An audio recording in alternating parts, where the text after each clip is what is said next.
So let me tell you something interesting that has just happened to moi. I very unexpectedly got a call a couple days ago from my little niece. Now, when I say little, I think she just turned 4 or 5. My whole family, they know about firing God. They know it. Ain't nobody in the dark. And clearly, they've discussed it amongst themselves, the fact that I am no longer a practicing Christian. Now, my little niece, she called to witness to me. Okay, now y'all know what witnessing is. It's basically you go to someone and you tell them about the Lord.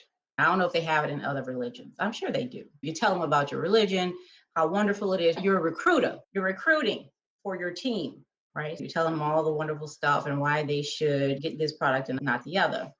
Hi, Edward. How are you? Thank you so much for being here. So my little niece, 4 or 5 years old, I'll just say she's 5 years old. She's witnessing. And then she started, she's, why don't you believe in God? And I tell her I just made a different decision. I used to believe it. I don't anymore. And that's all there is to it. So finally she says, you're a bad person then. And I was like, oh my goodness. I was like, wow. I said, why am I a bad person? She said, because you don't believe in God. First of all, I was shocked. And I don't know why I was shocked. That's how I believed. If you didn't believe in God, something was wrong with you. You were bad. You were clearly wrong, and you were clearly not as good as I was, because I believed in God. But even from a person so little, and for her to just assume that I'm bad, and I said, I just made a different right choice. That's all. Okay. You made that right choice. And I said, people make that right choice. And I made this right choice. After that, I went back to what I was doing. And her mom, my sister, texted me and said, we already told her that you're not bad, or something like that, she said. That demonstrated why I wrote this book, why I wrote Firing God. Okay. Because the assumptions, and it's not just for Christianity, it's like whatever you believe in. If you're Muslim or Scientology or whatever else, thousands of religions out there, and not just religions.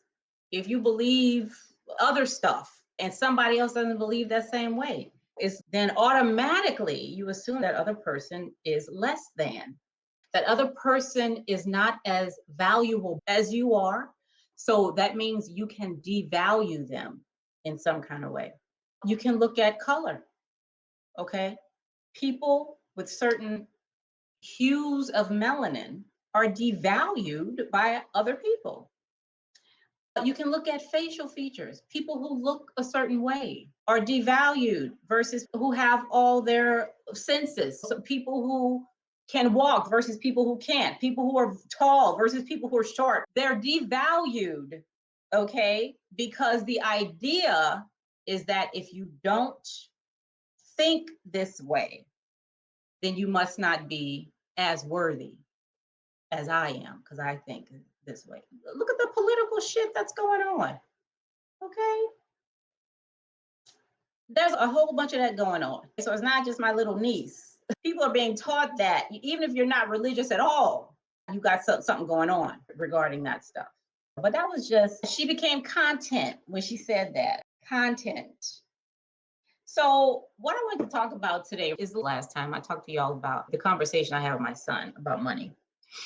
Now, the work that I do deals a lot with trust, right? It deals a lot with trust. Hold on one second. I hear something that I should not be hearing.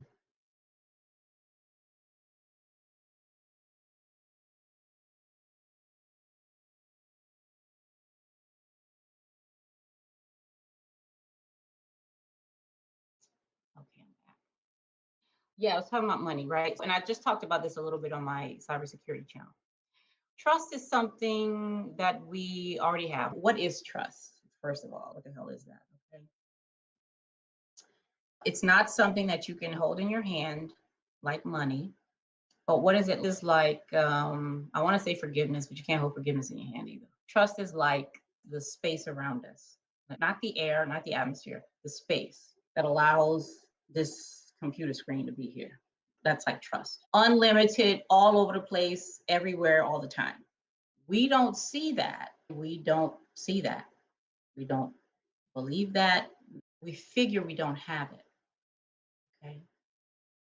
It's something we have to accumulate, like money. So paper money, paper currency, the stuff we can hold in our hand, having our electronically in our bank accounts and all that, okay, represents trust. Just like the United States flag represents the ground, the air, the water, that's your right. The flag represents that stuff. It's not that stuff, but it represents it. Same thing with money. Money represents trust. Which is why we feel like we need it. Like we can't live without it. We can't live without trust, right? We can't move without it. But the thing about trust, the universe, if you can think of it like that, it's all over the place. I tell my sons all the time, when you say outer space, this space that we're in right now is the same as the space that's in outer space. Okay, like it's the same space. There's no distance between this space and that space. It's the same thing, right? The universe is right here. The money represents trust. So we figure we need it. We can't live without it. You only need trust when there's a goal, when you've created some kind of goal. Otherwise, you wouldn't need it. Trust for what? Okay. So when we create a goal, what happens is I'm just one person. What I found is that the more I'm able to understand how things work, the better choices or decisions I'm able to make, or the better questions I'm able to ask. So now you have a goal. Let's say your goal is to get married, or to get a job, or to lose weight, or to go grocery shop, whatever. You have a goal to get married. In order for you to do that, you don't want to just go pick somebody off this ain't caveman days, okay? We're not knocking folks over the head anymore, okay? You want to find somebody compatible, somebody that you like and love eventually, that you feel like, okay, I can be with this person, we can gel, we can hang out for the rest of our lives. You want to find somebody. I'm assuming that's what you want to find, somebody compatible. So that's your goal. Goal is to get married to somebody compatible that you love. Now trust comes in, because you're not just going to trust that person. How are you going to meet that person? You're going to be at Match.com, which is probably pretty much all you got right now with the Rona around here. But eventually going to some place, meeting people, talking to your boys, talking to your girlfriends, like y'all know somebody, so you trust them to recommend somebody to you. So you're just making transactions, trust transactions all over the place, trying to find this person that you can spend the rest of your life with. Eventually, you're going to have to make a transaction with this person. You're going to have to trust them. You got to start telling them stuff that you probably never told anybody before, because now you trust this person. When you trust somebody, you are delegating to them a capability, okay? You're delegating something to this person, okay? And it doesn't have to just be a person. You can delegate trust to inanimate things too. But let's keep it at the person level. So you're delegating something to this person, some kind of capability. So if I'm with you, we're dating, and I have feelings for you, and now I want to begin to share some stuff with you, some secrets maybe that I've never told anybody before, because now I have delegated to you a position of, I have delegated to you, like, who do you tell secrets to?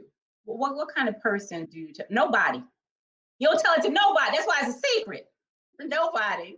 So if I'm telling you a secret, I am delegating to you power. A secret is a secret, not because you don't know it. You don't know what I had for breakfast today, but that's not a secret. Just because you don't know it doesn't make it a secret. A secret is something that has power to it. You can actually use it to do something, to do something. That's a secret. It's not just something you don't know. All right. Now, if I am telling you this secret, when it was just with me, I had all the power. Now, if I'm sharing it with you, I still know it. That don't mean I don't forgot it because I shared it with you. But now I'm sharing the power. I'm trusting you with power that I had all to myself. Now you got some of it. Okay. Listen, that's a big deal. That's a huge deal. The currency for that, the thing that had to be there before I shared this was trust. The thing that was connecting us, right? So that I could then share the secret with you. Okay. Intimate, very intimate. Okay. And even for people we do trust, you still would not share that kind of power with them. Now, I wrote a story in Tales from Eternity. I forget the title. It has something to do with secrets, child. But what I said in there was that there is no such thing as a secret. Because if you know it, it's not a secret. Nobody know it. All right, that's a secret. But if only one person, even if it's just you, it's not a secret anymore. You know it. Now it's just a matter of you sharing it or not, sharing what you know with somebody else. I was having a discussion with a friend of mine because I'm in cybersecurity, right? That's what I do for my full-time job. When the internet was first coming out and things were getting really popular, the guy, I think he worked for Microsoft, I forget his name, but he said information wants to be free. That's what he said. Information wants to be free, which is like part of the hacker's manifesto, right? Information should be free. Anybody should be able to get information. If you Google some stuff, that stuff just pops right up for anybody to see and use. So we were having a discussion about that. And what I said was, I agree with that, but I think information wants to be shared. That's the way I see it, is that we want to share. Like sharing is what we do as human animals. Okay. I know they say as humans, we socialize and we're in tribes and all that stuff seems to be true as well. But I think more than anything, we want to share. And when you really share, you don't lose or gain anything. Okay. Now, how's that possible? It's like love, right? You have different people in your life that you love in different ways. If you have children, nieces, nephews, you have a lot of people that you love. Your parents, your grandparents, your friends, the lady in the movie that you got to correct, whatever. Okay. Does loving all those different people take anything are you depleting your reserve of love? No, you're not. Okay, you're not. Your reserve is not depleting. Are you gaining more love by loving somebody else? No, that's how real sharing is. You don't lose or gain anything. And I feel like that's what we do here. As human animals, we share. How we do that? Sharing has no goal. Like trust, you have to have a goal for trust, but sharing, there is no goal. Is like what the trees do. It's like colors. Right? Colors are here they're just here. Okay.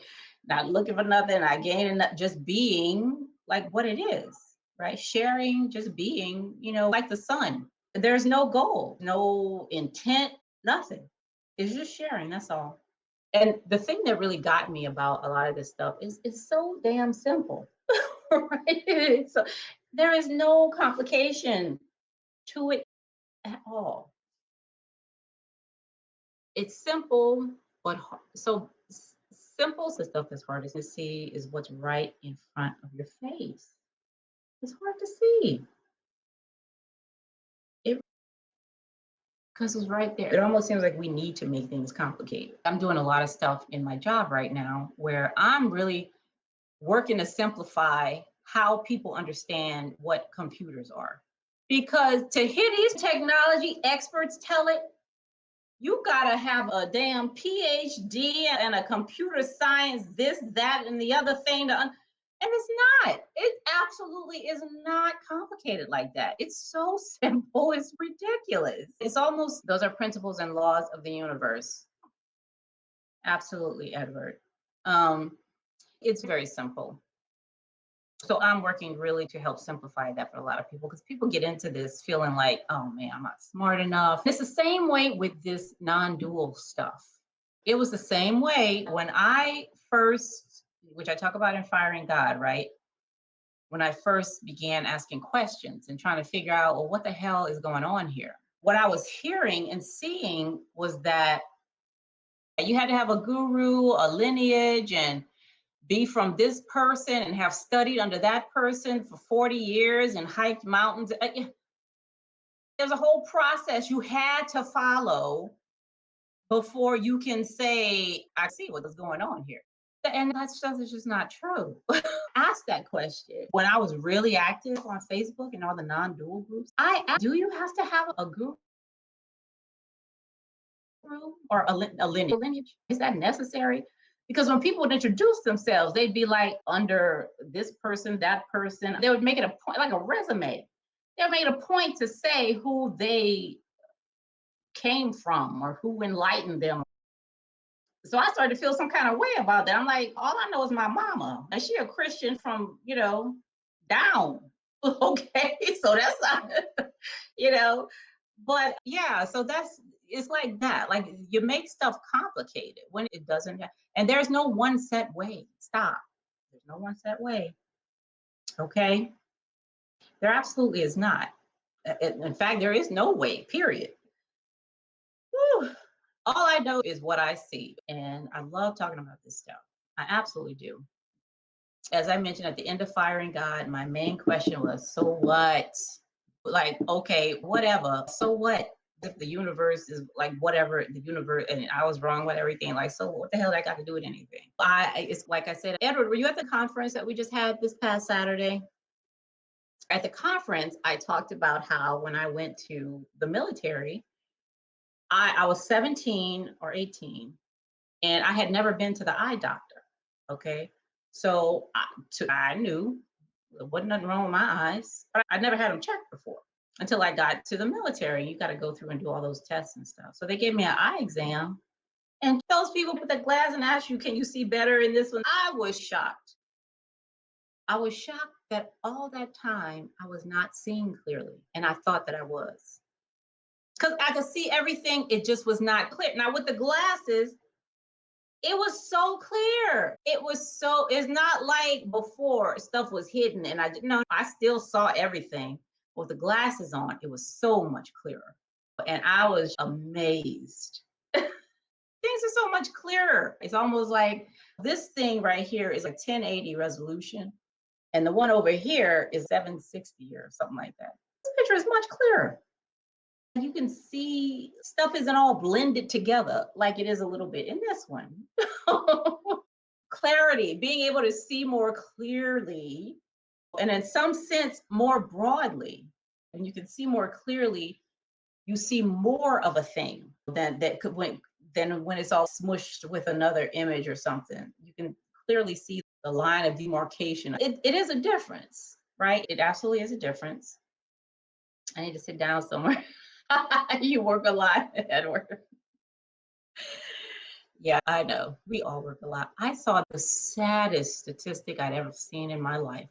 The amount of time that we spend doing things other than living, other than truly paying attention to what is going on and where we are and who we are, spending time in traffic. Now that depends on where you live, but around here, where I live, you spend like months of your life in traffic, just sitting in a car, trying to get home or to work. Crazy. There was another one I saw how we spend 8 years of our lives dieting, trying to lose weight. I think that's what it said. It's crazy. The stuff that we use time for is your time, even though time is like smell, right? It's just like another sense. But it seems like time is something that we're given and we got to spend it.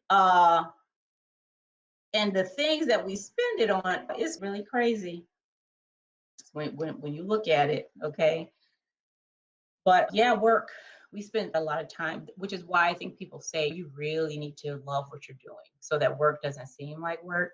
You don't have to leave work to go home and be good. If you just can't tell a difference between work and what you're actually doing, that's important.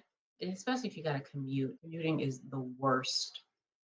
But I have to tell you, for some reason, many of those experiences that I write about in Tales from Eternity happened when I was in a car, which is crazy. That is so nuts. And I don't know, I have no idea why.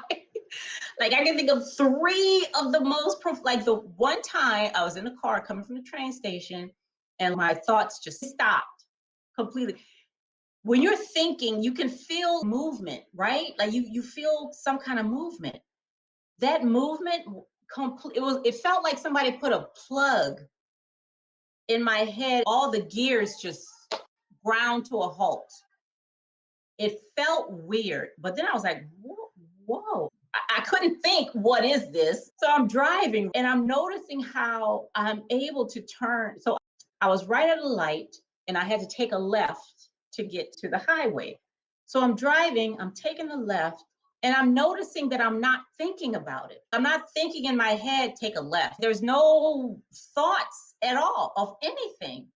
At first, I was fascinated. I'm like, what the hell is that? I was just, but then very quickly, that fascination did not last long.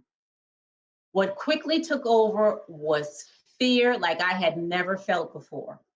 I got so scared because so and the plug left and I was able to think again. Like I felt movement in there again, right? But being able to be without thinking was the most terrifying thing. I love what I do. I'm a truck driver. Oh, you are? Awesome. That's good. And I've heard that a lot of truck drivers love that job. They absolutely love it. That's good. I'm glad you like what you do. In order for me to function, I have to be able to think, which sounds reasonable, but I have at least a little bit of evidence that's not true. I'm still here. I'm still able to decide.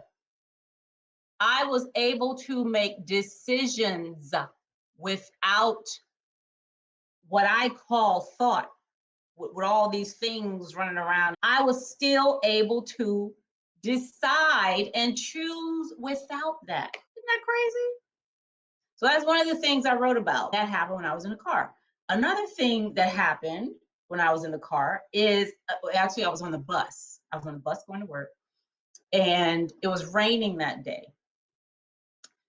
I'm sitting on the left side of the bus, and I'm looking out the window, the rain and the cars and stuff. All of a sudden, the only way I could say it is I did not care anymore. It was like everything that was going on out there, the cars, the rain, the street, the people walking, the storm clouds, I did not care anymore. It was almost like I was out there, like Cheryl was out there. Like I was the car and the people and the thing. And all of a sudden, all that was just pulled back. Okay. It was still, the cars and stuff was still there. There was still raining. All that was still happening. But I did not care anymore, which meant I was not that anymore. Okay. That was so weird. I can't even articulate it better. But that didn't mean I now hate it or something. There was just nothing. Like there was no feeling for anything out there. Nothing. And then everything went back to normal. Okay. I was out there again. But that experience was crazy. I'm telling you. See, this is why I had to blog about stuff.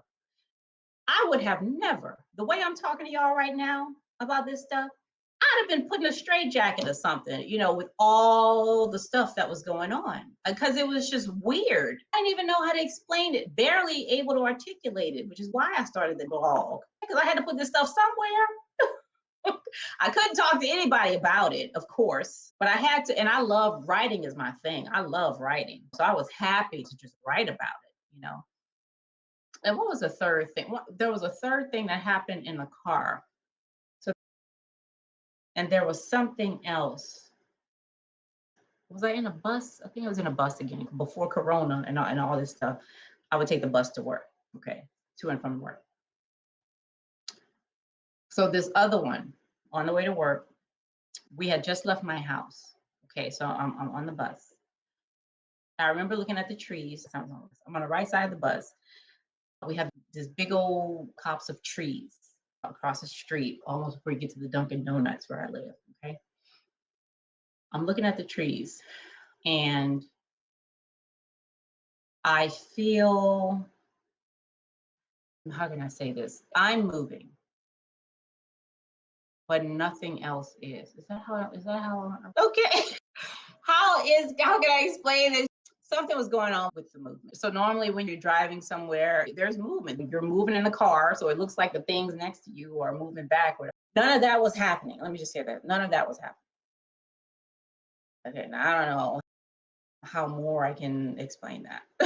What normally happens when you are in a vehicle, okay, and the way you feel when you're moving forward and what everything else looks as it appears to be moving past you, none of that was happening while I'm on the bus. Okay.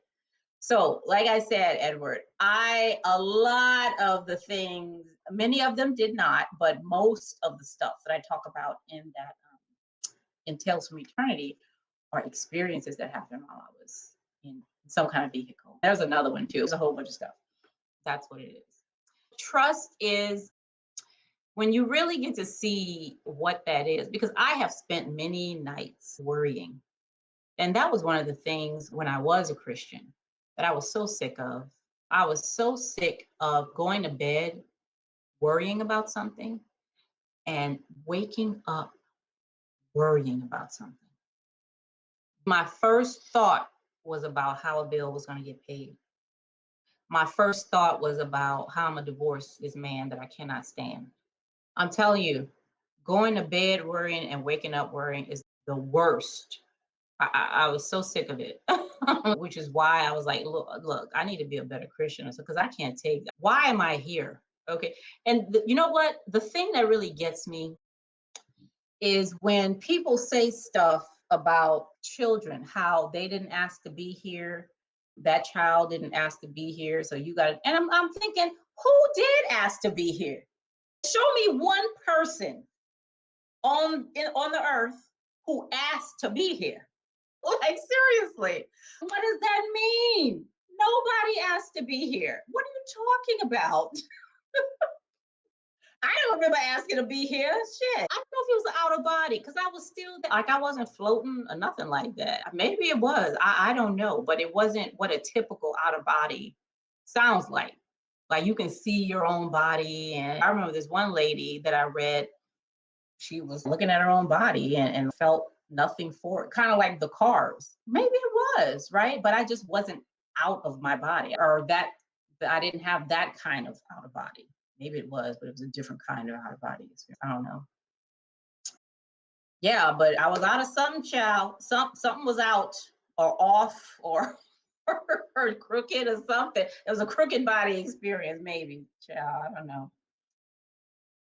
Yeah. So that's what I wanted to talk to you about. That experience I had with my little niece, which is, I haven't talked to her mama about that. But like, what y'all telling that girl? And what y'all saying about me in front of that baby? Okay. Now let me say this one last thing before I go. I don't know if y'all have seen Waiting for Armageddon. This documentary is called Waiting for Armageddon. When I saw it, I believe it was on Netflix. Waiting for Armageddon really helped me to see myself and the way I was when I was a Christian. Okay. As much as we talk about love and Jesus and forgiveness, that is not what we value. We value enemies. We value war and blood and winning and seeing somebody else lose. As a Christian, that is mostly what I value. What I really want to see is you get your ass handed to you on Judgment Day. That's what I valued. Okay. Ciao. Oh, but that documentary is something else. I'm telling you, it's something else. And it's true. It is absolutely 100% true. Okay. All right. So I'm done talking y'all ear off today. I'm sorry for being late. I was supposed to be here at 9 o'clock. But thank you, Edward, for being here. I really appreciate you. I'm so excited that you're engaging and you give me a lot of great comments. Very awesome. Thank you so much, Edward. And I will see you and whoever's watching the replay back here. If you're not subscribed, please subscribe to the channel so that we can have these kinds of conversations about real stuff, like what's really going on. I enjoyed the satsang, but I most enjoy talking about everyday stuff like money, relationships, children, running through my video while I'm doing it, discipline, parenting, jobs, work, retirement, health. I have a really interesting talk I want to have about health. We done lost our minds when it comes to health. The way we think about it, as if absence of disease means you healthy. Child, no. Or absence of a certain amount of fat means you're healthy. No, that is not true. All the brainwashing and propaganda that we endure and share and create is ridiculous. Absolutely ridiculous. I do all these live. I don't like doing recordings. Even if nobody's here, I just like being live. I will come live and I'll put a schedule it, okay? So you can, make time if you need to. But you can always catch the replay too. Thank you again, Edward, for being here. Thank you all watching the replay. I will see you next time. Have a good night.